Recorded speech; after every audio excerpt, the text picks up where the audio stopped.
क्या लिखा हुआ है, initially its radius is 3 unit. Initially का क्या मतलब होता है, इनिशियली का मतलब होता है कि अभी अभी जो रेडियस है ना, शुरुआत में रेडियस कितनी है, 3 यूनिट। शुरुआत का क्या मतलब है, शुरुआत का मतलब है कि मान लो गाड़ी चलनी शुरू हुई, गाड़ी चलनी शुरू हुई, अभी तो गाड़ी चली है ना, तो अभी टाइम कितना हुआ है, अभी तो टाइम 0 है। 0 से 1 सेकंड होगा, 2 सेकंड होगा, 3 सेकंड होगा, 1 मिनट होगा, 10 मिनट होंगे, 1 घंटा होगा। तो इनिशियली टाइम होता क्या है, इनिशियली तो टाइम 0 होता है ना। देखो क्या लिखा हुआ है, if initially its radius is 3 units. अगर इनिशियली रेडियस कितनी है, 3 यूनिट है, तो देखो बोर्ड पे, जब टाइम 0 है तो रेडियस कितनी है, टाइम 0 है तो रेडियस है 3 यूनिट्स। टाइम 0 होने पर रेडियस कितनी है, 3 यूनिट्स। फिर ये क्या कह रहा है, आफ्टर 3 सेकंड, अब 3 सेकंड का टाइम हो गया। अब कितना टाइम हो गया, अब 3 सेकंड का टाइम हो गया, ठीक है। तो 3 सेकंड के बाद रेडियस कितनी हो गई, 6 यूनिट हो गई। समझ में आई बात। देखो बोर्ड पे फिर से देखो, इनिशियली रेडियस कितनी है, 3 यूनिट। इनिशियली का मतलब है स्टार्टिंग में, स्टार्टिंग में टाइम कितना होता है, स्टार्टिंग में तो टाइम 0 होता है ना। तो टाइम 0 पर रेडियस कितनी है, 3 यूनिट्स, ठीक है। और 3 सेकंड के बाद रेडियस कितनी हो गई, 6 यूनिट। तसल्ली से इस लाइन को पढ़ लो क्योंकि सारा खेल इसी लाइन का है आगे के क्वेश्चन में। Initially its radius is 3 unit. Initially का मतलब है टाइम 0। इनिशियली का मतलब क्या हुआ, इनिशियली का मतलब हुआ टाइम 0, मतलब अभी अभी शुरुआत हुई है। और 3 यूनिट की रेडियस है इनिशियली, और 3 सेकंड के बाद रेडियस कितनी हो गई, 6 यूनिट्स, ठीक है। अब जरा इस चीज का इस्तेमाल करना है, बोर्ड पे देखो। पहले टाइम 0 है और रेडियस कितनी है, 3 unit. When time is 0 and radius कितनी है, 3 यूनिट्स, मतलब है t की वैल्यू 0 और r की वैल्यू 3। Got it. t की वैल्यू 0, r की वैल्यू 3, इसमें पुट कर सकता हूं। जब कर सकता हूं तो कर देते हैं। देखो t की वैल्यू तो इधर 0 आ गई, 4 पाई। r की वैल्यू कितनी है, 3, ऊपर 3 लिख दूंगा। बताओ 3 का क्यूब खोलेंगे ना, 3 का क्यूब कितना होता है, 27 प्लस c। देखो ये तो 0 ही हो गया और ये कट गया। 9 3 जा 27 है ना, 3 9 जा 27 और 9 4 जा 36, 36 पाई प्लस c। c की वैल्यू निकाल लो यहां से, तो देखो c की वैल्यू आ गई -36 पाई। अब देखो पहले हमने ये इस्तेमाल करा था ना, t की वैल्यू 0 और r की वैल्यू 3 यूनिट। अब दूसरा वाला केस इस्तेमाल करेंगे, जब t की वैल्यू 3 है और r की वैल्यू 6 है, ठीक है। तो लिखो when t equal to 3 and r equal to 6, ठीक है। और कौन सी इक्वेशन में पुट करेंगे, पुट उसी इक्वेशन में करना है। बोर्ड पे देखो, इसमें जिसमें पहले करा था। तो पहले वाले में और अब वाले में फर्क क्या हुआ, फिर पुट तो पहले भी करा अब भी कर रहे हैं, तो फर्क क्या है, व्हाट इज द डिफरेंस। तो देखो पहले ना t की वैल्यू 0 और r की वैल्यू 3 पुट करा था। अब तुम t की वैल्यू 3 और r की वैल्यू 6 तो पुट करोगे ही करोगे। अब तुम्हारे पास c की वैल्यू भी है, देखो ये रही। अब तुम्हारे पास c की वैल्यू भी है, तो अब तुम्हें तीन तीन चीजें पुट करनी है। एक बार c की वैल्यू, फिर t की वैल्यू, फिर r की वैल्यू। अब तुम्हें तीन तीन वैल्यू पुट करनी है, ठीक है। तो देखो इधर तो मैं नहीं कर रहा, मैं यहाँ पर कर देता हूँ, है ना। तुम लोग इसके नीचे करते रहना। देखो कि ये तो ऐसे ही रहा, फिर से t की जगह क्या है, इस बार t की जगह है 3, 4 पाई। r की जगह क्या है, r की जगह है 6, मतलब कि 6 का क्यूब और अपॉन में 3 प्लस c। c की वैल्यू क्या है, c की वैल्यू है -36, तो -36 पाई। सॉल्व करते हैं हम, ये तो हो जाएगा 3 के। देखो 6 का क्यूब तुम्हें मालूम होगा कितना होता है, 6 का क्यूब होता है 216, 6 6 36 और 36 की फिर 6 से करेंगे तो 216। तो 4 पाई 216 अपॉन में 3 माइनस का 36 पाई। हाँ इससे काट देते हैं इसको, 3 6 जा 18 है ना, और 3 इधर बचेंगे, 3 कितने बचेंगे, ओ सॉरी 3 6 जा 18 तो 3 7 पर पूरा चला जाएगा, 3 7 जा 21, 3 2 जा 6। 72 की 4 से कर देते हैं, 4 2 जा 8 और 7 चौक 28, 288 पाई में से 36 पाई चला जाएगा, है ना, अगर मैंने सही कैलकुलेशन करी है तो। तो 8 में से 6 गए 2 और फिर 8 में से 3 गए 5, तो 52 पाई और इधर है 3k। मैं यहाँ से k की वैल्यू निकाल लूंगा, तो 52 पाई अपॉन में k, सॉरी अपॉन में k नहीं, अपॉन में 3, है ना। मैंने किस चीज की वैल्यू निकाल ली, मैंने k की वैल्यू निकाल ली। अच्छा k की वैल्यू निकालने के बाद देख लेते हैं क्या थोड़ा बहुत कट रहा है, बिल्कुल कट रहा है। 3 से ये कट गया, 3 8 जा 24, एक बचा 3 4 जा 12, तो k की वैल्यू आ गई 84 पाई। अब हमारे पास k की वैल्यू भी आ गई, हमारे पास c की वैल्यू भी पहले से ही थी। बताओ इस पूरे क्वेश्चन में कितने कांस्टेंट थे, दो ही तो कांस्टेंट थे, एक कांस्टेंट तो c था। बताओ डिफरेंशियल इक्वेशन में c तो हमेशा ही होता है, डिफरेंशियल इक्वेशन में c तो हमेशा ही होता है। इस बार k भी आ गया था तो हमने k भी निकाल लिया, ठीक है। तो दोनों कांस्टेंट्स का इस्तेमाल करेंगे। हमारे पास c भी है, का है माइनस का 36 पाई, और हमारे पास k भी है 84 पाई। तो क्या करना, डाल देना। देखो ये भी डिफरेंशियल इक्वेशन, k की जगह डाल दो 84 पाई, है ना। k की जगह तो 84 पाई आ गया, t ऐसे ही रहा, और 4 पाई r क्यूब अपॉन में 3, और c की जगह डाल दो माइनस का 36 पाई, ठीक है। ये बन गई हमारी कंप्लीट डिफरेंशियल इक्वेशन। कंप्लीट, मैंने शब्द क्या बोला, कंप्लीट। अब देखो इस पूरी डिफरेंशियल इक्वेशन में क्या एक भी कांस्टेंट बचा हुआ है, बचा हुआ है नहीं। बताए क्यों, तुम्हें लग रहा होगा कि r नहीं है क्या, r भी तो कांस्टेंट है, नहीं r एक वेरिएबल है, ठीक है। बताओ रेडियस बदलेगी तो क्या डिफरेंशियल इक्वेशन नहीं बदलेगी। तुम हवा भरते जा रहे हो, भरते जा रहे हो, उसकी रेडियस चेंज हो रही है, ठीक है। और बचा टाइम, बताओ क्या टाइम कभी कांस्टेंट होता है, टाइम तो कभी कांस्टेंट नहीं होता, टाइम इज आल्सो चेंज, तो टाइम भी बदलता है। तो t और r ये तो कांस्टेंट है ही नहीं, ठीक है। रही बात पाई की, पाई में तो कुछ कहना ही नहीं है ना। अच्छा एक काम करते हैं, अब जरा ना क्वेश्चन की लास्ट लाइन पढ़ते हैं, बिल्कुल लास्ट लाइन। देखो लास्ट में क्या लिखा हुआ था, find the radius of balloon after t second. ये कह रहा है कि रेडियस निकालिए, मतलब रेडियस बताइए बलून की आफ्टर t सेकंड। एक बात मैं बता देता हूं, ये जो डिफरेंशियल इक्वेशन तुमने बनाई है ना, इस डिफरेंशियल इक्वेशन को ना वो r में बदलवाना चाहता है, मतलब r की वैल्यू निकलवाना चाहता है। खैर ये काम तो हम बहुत पहले से करते हैं, इसमें से r की वैल्यू निकालनी है, 2 मिनट में निकल जाएगी। देखो कितना आसान है r की वैल्यू निकालना। माइनस का 36 पाई इधर ले आओ, 84 पाई टी, है ना। 84 पाई टी में माइनस का 36 इधर आके प्लस हो गया 4 पाई r की पावर 3। अच्छा तुमने एक चीज देखी होगी, पाई पाई और पाई, पाई तीनों में आ रहा है, क्यों ना पाई को लेकर कॉमन काट दिया जाए। तो पाई कॉमन ले लेता हूं, यहां से बचा 84 टी, यहां से बचा 36, और वहां से बचा 4 पाई r की पावर 3। बताओ पाई से पाई तो कट गया, यहाँ पर बचा 84 T plus 36 equal to 4 r cube upon में 3। बताओ 4 अपॉन में 3 इधर है, इधर जाके क्या हो जाएगा, रेसिप्रोकल। तुम्हें एक बात मालूम होगी कि जब भी कोई फ्रैक्शन इक्वल टू के इधर आता है, जब भी कोई फ्रैक्शन इक्वल टू के इधर आता है, तो इधर आके क्या हो जाता है, रेसिप्रोकल। उस फ्रैक्शन का क्या बन जाता है, उस फ्रैक्शन का रेसिप्रोकल बन जाता है। तो 4 अपॉन में 3 का क्या बन जाएगा, 3 अपॉन में 4, तो 84 टी प्लस 36, 4 अपॉन में 3 का क्या बन गया, 3 अपॉन में 4 r की पावर 3।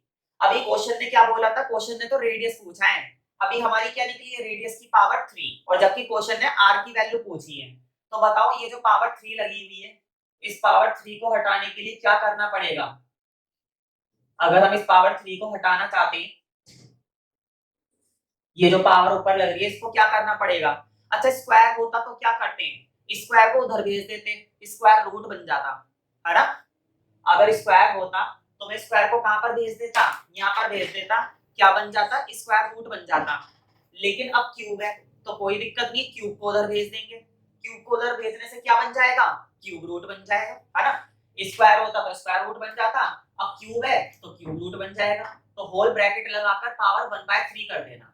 समझ में आ गया ना, मालूम है ना क्यूब रूट कैसे लिखते हैं। देखो ये तो होता है स्क्वायर रूट, ये होता है क्यूब रूट, दो ही होते हैं दुनिया में, स्क्वायर रूट और क्यूब रूट, ठीक है। ये आ गई हमारी आर की वैल्यू। तो देखो ये लास्ट के क्वेश्चंस कुछ इसी तरह के हैं। कॉन्सेप्ट तो डिफरेंशियल इक्वेशन का ही है, लेकिन थोड़ा सा अलग तरीके से। इन अ बैंक, भाई अक्सर तुमने देखा होगा बैंक के अंदर तुम है ना कुछ पैसे जमा कराते हो। बैंकों में हम लोग क्या करते हैं, हम लोग है ना कुछ पैसे यानी कि कैश क्या कराते हैं, जमा कराते हैं, डिपॉजिट कराते हैं। और बैंक वाले उस पर हमको कुछ ना कुछ क्या देते हैं, कुछ ना कुछ इंटरेस्ट देते हैं, जिसको हम हिंदी में ब्याज बोलते हैं। तो हम पैसे जमा कराते हैं और उस पैसे पर समय समय पर क्या मिलता है, हमें इंटरेस्ट मिलता है। ये जो पैसे जमा कराते हैं ना, इस चीज को बोला जाता है प्रिंसिपल अमाउंट। कौन सा अमाउंट बोला जाता है, प्रिंसिपल अमाउंट। और प्रिंसिपल अमाउंट पर हमें लगातार क्या बनता रहता है, इंटरेस्ट बनता रहता है। तो मुझे बताओ, तुमने आज अगर 10,000 रुपए जमा कराए तो कल को थोड़े से बढ़ जाएंगे। मैं ये तो नहीं कह रहा कि 10,000 से 11,000 हो जाएंगे, नहीं, कुछ तो बढ़ेगा, 1 रुपया ही सही, है ना, या 1 रुपया की छोड़ो, 1 पैसा ही सही बढ़ेगा ना। मतलब क्या चेंज होएगा, क्या चेंज होएगा, प्रिंसिपल चेंज होएगा। तो क्या मैं इसको ये बोल सकता हूँ डीपी, ये वो डीपी नहीं है व्हाट्सएप वाली डीपी, ठीक है, ये है चेंज इन प्रिंसिपल। जब तुमने बैंक में पैसा जमा कराया तो समय समय पर क्या बदलने लगा, समय समय पर प्रिंसिपल बदलने लगा, तुम्हारा बैंक में जमा हुआ पैसा बढ़ने लगा, ठीक है। और ये काम किसके रिस्पेक्ट में होता है भाई, यहाँ पर तो कोई रेडियस रेडियस का भी चक्कर नहीं है, यहाँ पर तो टाइम है। बताओ ये काम टाइम के हिसाब से ही तो होता है, हर 2 दिन में, हर 1 महीने में, हर 6 महीने में, या हर साल, है क्या ये सब, ये टाइम ही तो है। इसका मतलब ये हुआ कि प्रिंसिपल हमेशा बदलता है विद रिस्पेक्ट टू टाइम। समझ में आई बात। अब जरा क्वेश्चन को पढ़ते हैं, अब तुम्हें अच्छे से समझ में आएगा। In a bank principal increases continuously, ये कह रहा है कि एक बैंक है और उस बैंक के अंदर प्रिंसिपल, प्रिंसिपल मतलब जो पैसा तुमने डिपॉजिट करा रखा है, जो पैसा तुमने जमा करा रखा है। In a bank principal increases continuously, तो वो पैसा ना तुम्हारा लगातार क्या कर रहा है, बढ़ रहा है, बढ़ेगा ही भाई, इसलिए तो जमा कराया है।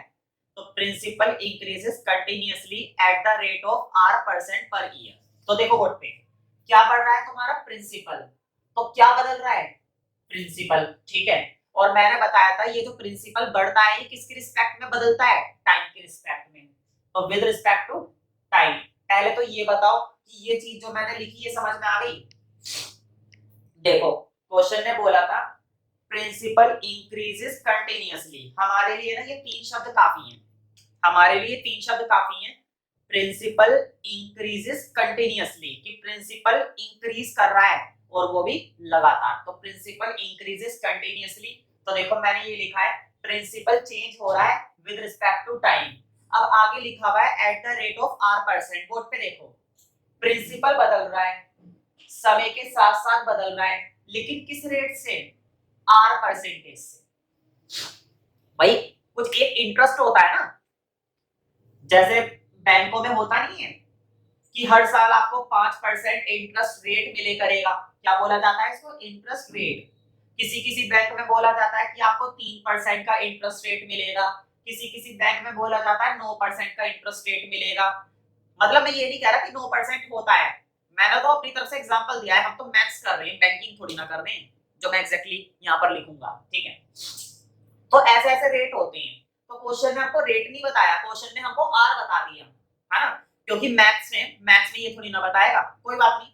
तो उन्होंने बोला कि जो प्रिंसिपल है ना वो विद रिस्पेक्ट टू टाइम क्या हो रहा है, चेंज हो रहा है, और किस रेट से चेंज हो रहा है, वो रेट बता रखी है R%, और क्या लिखा हुआ है, पर ईयर, पर ईयर, ठीक है। यहां तक बात समझ में आ गई। अच्छा मुझे एक बात बताओ, मैंने बोला कि मैंने ना बैंक में 1,000 रुपए जमा कराए और 5% का इंटरेस्ट मिलता है, बैंक में 1,000 रुपए जमा कराए और कितना इंटरेस्ट मिलता है, 5%। मैंने बताया था कि जो अमाउंट हम डिपॉजिट कराते हैं, जो अमाउंट हम डिपॉजिट कराते हैं उसको प्रिंसिपल बोलते हैं, है ना, जो अमाउंट हम डिपॉजिट कराते हैं ना उसको हम प्रिंसिपल बोलते हैं, और 5% का इंटरेस्ट मिलता है। तो बताओ कितना बनेगा, देखो बोर्ड पे 1000 का 5%, ऐसे तो निकलता है 5/100। 10% होता तो क्या होता, 10/100, तो ऐसे तो निकलता है 5/100। तो 2 जीरो से 2 जीरो गई और 5 की 10 से करेंगे 50, कितना इंटरेस्ट बनेगा, 50 रुपए का। तो तुमने क्या करा, बोर्ड पे देखो, तुमने क्या करा, तुमने ना रेट की मल्टीप्लाई प्रिंसिपल से कर दी, तभी तो निकला 50 रुपए। ये कैसे निकला है, देखो ये था प्रिंसिपल और ये था रेट, तो तुमने प्रिंसिपल की मल्टीप्लाई रेट के साथ कर दी या नहीं कर दी, कर दी ना। इसका मतलब ये हुआ कि हमें इंटरेस्ट की मल्टीप्लाई किसके साथ करनी होती है, रेट के साथ। अब बोर्ड पे देखो, क्वेश्चन ने बोला था कि प्रिंसिपल बढ़ रहा है और वो भी विद रिस्पेक्ट टू टाइम बढ़ रहा है, और किस रेट से बढ़ रहा है, आर परसेंटेज से। क्वेश्चन ने ये बात बोली थी ना कि प्रिंसिपल बढ़ता है और किस रेट से बढ़ता है, आर परसेंटेज से। लेकिन ये परसेंटेज लगेगी किस पर, ये परसेंटेज किस पर लगेगी, ये परसेंटेज लगेगी पी पर प्रिंसिपल पर ही तो लगेगी। अभी जो मैंने एग्जांपल दिया उस एग्जांपल में मैंने यही तो दिखाया है तुम्हें। तुमने 1000 रुपए पर कितने की मल्टीप्लाई करी थी, 5% की। अभी अभी मैंने करके दिखाया था ना। ये जो इंटरेस्ट रेट होती है ये किस पर लगती है, ये प्रिंसिपल पर ही तो लगती है, ठीक है। अब जरा आगे बढ़ते हैं, आगे क्या कह रहा है, देखो आगे तो वही है, वैल्यू वगैरह फाइंड आउट वगैरह करनी है, ठीक है, find the value of R, ये सब हम एंड में पढ़ेंगे। पहले हम अपनी डिफरेंशियल इक्वेशन सॉल्व करते हैं। देखो जरा, पहले बोर्ड पे देखना, अच्छा इसको थोड़ा सॉल्व कर लेते हैं। आर परसेंटेज का क्या मतलब होता है, आर परसेंट, जैसे कि अगर मान लो 5% होती, तो 5% का क्या मतलब होता है, 5/100, यही तो होता है।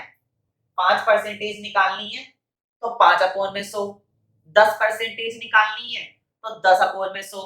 इसी तरह से अगर मैं बोलूं कि आर परसेंटेज निकालनी है तो r/100, कोई दिक्कत तो नहीं है ना।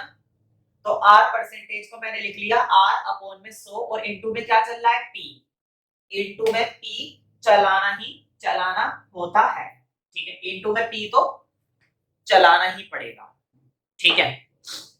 देखो अब सेपरेट कर लेते हैं। मैं पहले ये कहता था ना कि x वाले सेपरेट करो, y वाले सेपरेट करो। अब यहाँ पर x और y का तो चक्कर है नहीं, पिछले क्वेश्चन में भी तुमने देखा होगा x और y का चक्कर नहीं था, t और r का चक्कर था। किसका चक्कर था, t और r का। लेकिन यहाँ पर क्या है, यहाँ पर तो क्या बदल रहा है, यहाँ पर तो p बदल रहा है और यहाँ पर क्या बदल रहा है, t बदल रहा है। यहाँ पर भी दो वेरिएबल है। देखो डिफरेंशियल इक्वेशन दो वेरिएबल के बिना तो होगी ही नहीं, हमेशा दो वेरिएबल तो जरूर होंगे। तो क्या क्या बदल रहा है, एक तो p बदल रहा है और एक t बदल रहा है, ठीक है। तो मैं फिर से वही बोलूंगा, सेपरेट कर लो। मैं कहता था ना कि x वालों को एक तरफ कर लो और y वालों को एक तरफ कर लो, अब भी वही बोलूंगा, लेकिन अब मैं बोलूंगा कि p वालों को एक तरफ कर लो और t वालों को एक तरफ कर लो, ठीक है। तो कैसे करेंगे, देखो पहले ये अपॉन का dt है, इधर डिवाइड है, उधर भेज दो। देखो अपॉन में जो dt था वो मैंने उधर भेज दिया, यहाँ पर डिवाइड में था, उधर जाके क्या हो गया, मल्टीप्लाई हो गया, ठीक है। देखो अब जरा, ये जो p है, बीच में p आ रहा है ना फोकट में, इस p को यहाँ पर ले आओ, तो dt अपॉन में p, और इधर बचा r अपॉन में 100 dt। बताओ क्या सेपरेट हो गए, बिल्कुल। तुम्हें शायद ये लग रहा होगा कि इस r का क्या करेंगे, पहले तो ये सोचो कि क्या यहाँ पर r कांस्टेंट है या वेरिएबल है। किसी भी डिफरेंशियल इक्वेशन के अंदर दो से ज्यादा वेरिएबल नहीं होते हैं, पहली बात। हो सकते हैं वैसे दो से ज्यादा वेरिएबल, लेकिन 12th क्लास में तो हम उनकी बात ही नहीं करते, है ना, दो से ज्यादा की बात ही नहीं करनी, ठीक है। तो देखो एक वेरिएबल है p और एक वेरिएबल है t, तो r क्या हुआ, r तो कांस्टेंट हुआ, ठीक है। इंटीग्रेट कर देते हैं बोथ साइड, देखो व्हाट पे, इधर भी इंटीग्रेट इधर भी इंटीग्रेट। तुम समझ गए होंगे कि मैंने r अपॉन में 100 को इंटीग्रेशन से बाहर क्यों कर दिया, r अपॉन में इंटीग्रेशन को, सॉरी, r अपॉन में 100 को मैंने इंटीग्रेशन से बाहर इसलिए कर दिया क्योंकि वो हमारा वेरिएबल है ही नहीं। तो जब वो हमारा वेरिएबल ही नहीं है तो उसको अंदर क्यों रखूंगा, अंदर नहीं रखूंगा, ठीक है। अब सॉल्व कर देते हैं। अब तो इंटीग्रेशन करना बड़ा आसान है, देखो 1 अपॉन में p है ना, 1 अपॉन में p का इंटीग्रेशन क्या होता है, पहले भी कितनी बार करा है, log p। समझ में आया। अक्सर क्या होता था, हम कर देते 1 अपॉन x का, तो बनता था log x, यही तो बनता था। अब 1 अपॉन पी का करा है तो फर्क क्या पड़ता है, बात तो वही है ना। अब इधर देखो, देखो r अपॉन 100 तो ऐसे रहा हो तो कांस्टेंट है, अंदर कुछ नहीं लिखा हुआ, अगर अंदर कुछ नहीं लिखा हुआ है तो 1 है। तो देखो dt के साथ कुछ नहीं लगा हुआ तो हमें तो मालूम है ना 1 लगा हुआ है, और 1 का with respect to t integration करेंगे तो t आएगा। देखो 1 का integration with respect to x करते हैं तो x आता है, 1 का integration with respect to t करते हैं तो t आता है, 1 का integration with respect to p करते हैं तो p आता है, 1 का integration with respect to y करते हैं तो y आता है। कांस्टेंट के साथ बस, अगर कांस्टेंट 1 है तो x, कांस्टेंट 2 है तो 2x, कांस्टेंट 10 है तो 10x, समझ रहे हो ना। खैर ये सब बात है, मैं फिर से वही बोलूंगा, चैप्टर 9 में बताने की जरूरत ही नहीं है ना, बाकी मैं फिर भी बता तो देता ही हूं। 1 का integration with respect to t तो t आ गया, ठीक है, और प्लस क्या रहेगा c, प्लस क्या रहेगा c।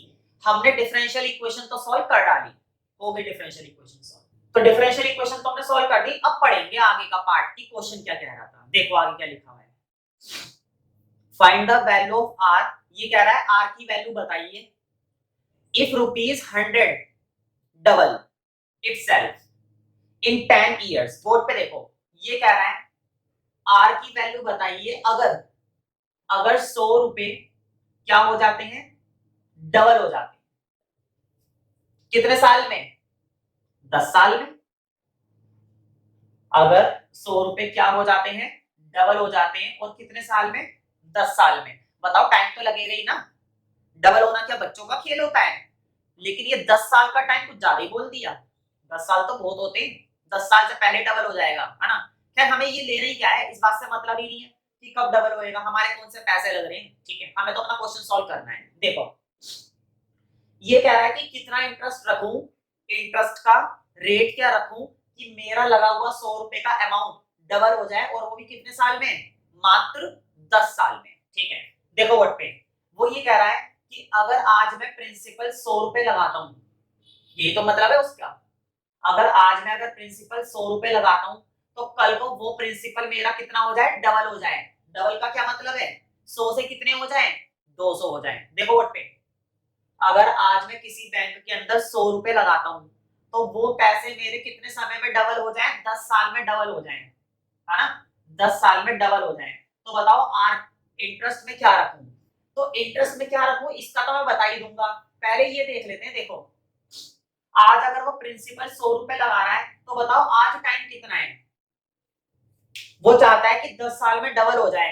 आज कितना टाइम है जब उसने पैसा लगाया है, बताओ जब हम किसी बैंक के अंदर पैसा लगाते हैं, मतलब कि जब हम शुरुआत करते हैं, तो शुरुआत करने का क्या मतलब होता है, वो हमारा पहला साल होता है ना, वो हमारा क्या होता है, एक तरीके से पहला साल होता है, मतलब वो हमारी क्या हुई है अभी अभी, वो हमारी अभी अभी क्या हुई है, शुरुआत हुई है ना। अभी मैंने पिछले क्वेश्चन में भी बताया था कि स्टार्टिंग में टाइम कितना होता है किसी भी चीज का, स्टार्टिंग में टाइम 0 होता है, ठीक है। एक एग्जांपल देता हूं, अभी अभी तुमने बाल्टी के अंदर पानी भरना शुरू करा, तो स्टार्टिंग में पानी तो है ही नहीं, खाली पड़ी हुई है ना, टाइम कितना है, बिल्कुल 0, क्योंकि अभी तो शुरू करा है, एकदम से थोड़ी ना भर जाएगी। बताओ जैसी स्टार्टिंग करी तो टाइम तो क्या रहा, 0 रहा ना, तो देखो अभी टाइम 0 है, बन गया ना पहले वाले की तरह, जैसे पहले क्वेश्चन करा था, है ना, पहले भी तो ऐसे ही करा था, तो पहले हम ये वाला पुट करेंगे, कर देते हैं पुट, तो नीचे लिखेंगे देखो when p equal to 100 p equal to 0। समझ में आ गया कि मैंने p की वैल्यू 100 और p की वैल्यू 0 कैसे बनाई।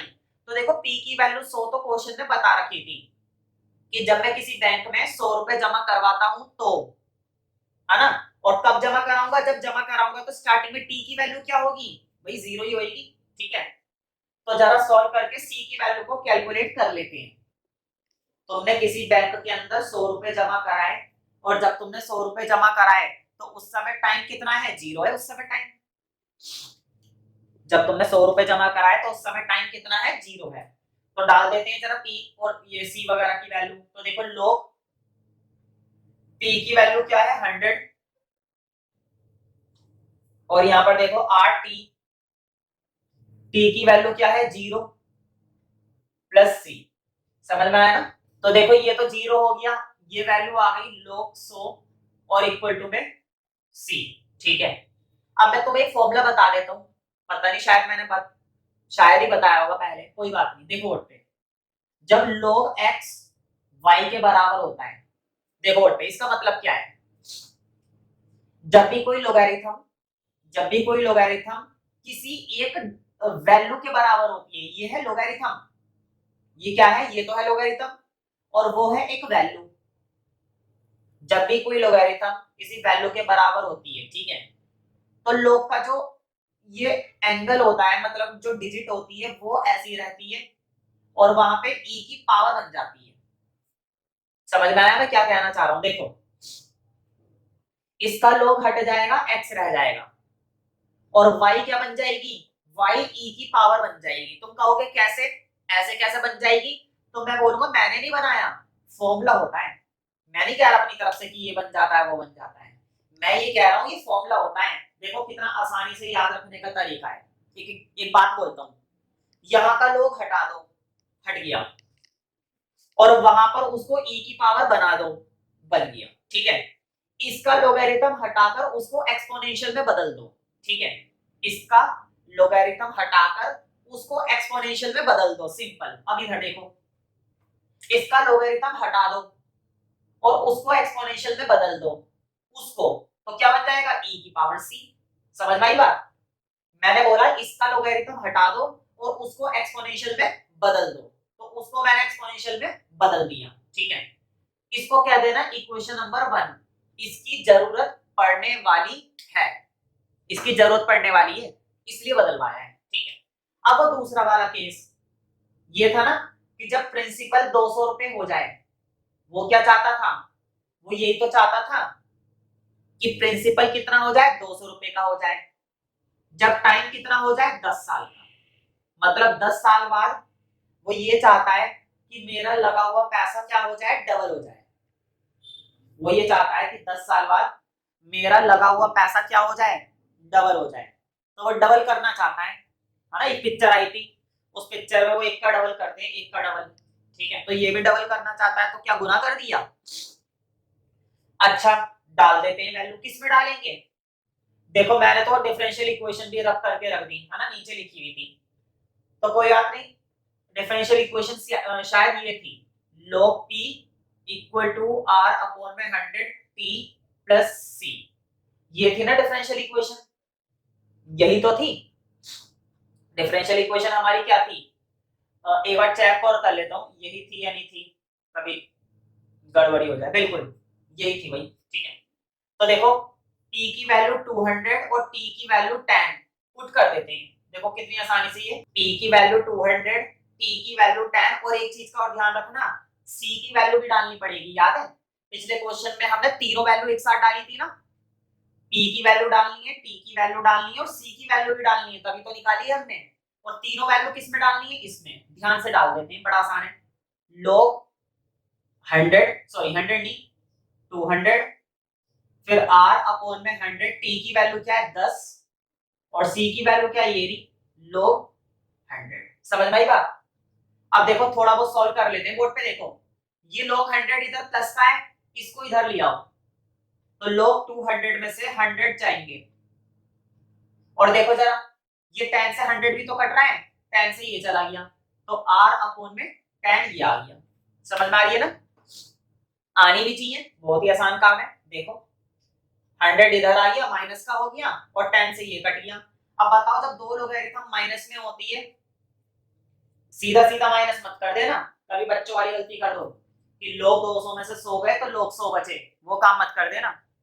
बताओ जब दो लोगरिथम माइनस में होती हैं, जब दो लोगरिथमिक वैल्यू माइनस में होती हैं, तो उनके एंगल डिवाइड हो जाते हैं ना, तो लोग को डिवाइड करते हैं, 200 अपॉन में 100 और r अपॉन में 10।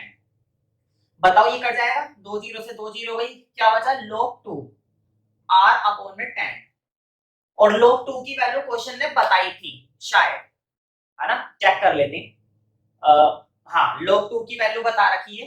देखो वैसे तो log 2 की वैल्यू क्वेश्चन ने इसलिए बता दी है क्योंकि log वगैरह देखना देखने के लिए ना टेबल होती है जिसको लॉग टेबल कहते हैं। फिजिक्स वाले तो जानते हैं कि लॉग टेबल होती है, एंटी लॉग टेबल भी होती है, ठीक है।